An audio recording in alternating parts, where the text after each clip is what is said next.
का क्या बिगाड़े जो भक्त हो महाकाल हो।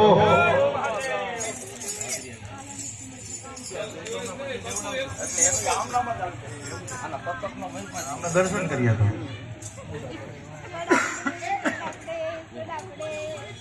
चामुंडा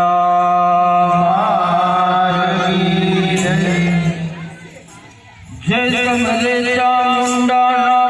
अनहद मामा में विचरा पावत मानो भजन करे माए आओ धूप हरे काली ने चोटिला जाए बिना पगड़ा पापहना से करते मानो जयकार नो खाते फिरो का तम तम रूपम गणेश कारत पीने जा जावे कारत माता लागू पाए मती तू पर युवा मने जो 1000 सोयन से नो पामे पार देवता सर्वती बने नारद गुण गात बने संता गुण गाए का कोई नहीं मां आप समान ब्रह्मा जी मुक्ति समरे शक्ति तू शिव ध्यान करे माया हरि नाम चौदह लोक से कर वंदन समने पारम मानो जय का मानो जय का मानो जय का मानो जय का बन तुम असुर महान बन्ने बलवान प्रिया की जय जाय कर तुके करी जाय असुरो नो विकार आंखों की ओर पाकर आगे चिंता कर्मा जाय जन पाकर और सेना अगर बसे नाथ पिला गयो बसे स्वर्गन ऊपर खड़ी लड़ाई इंद्र सेना करे लड़ाई इंद्र छोड़ू इंद्रासन चिंता करे सावन आवो तो माया मानो जय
Jai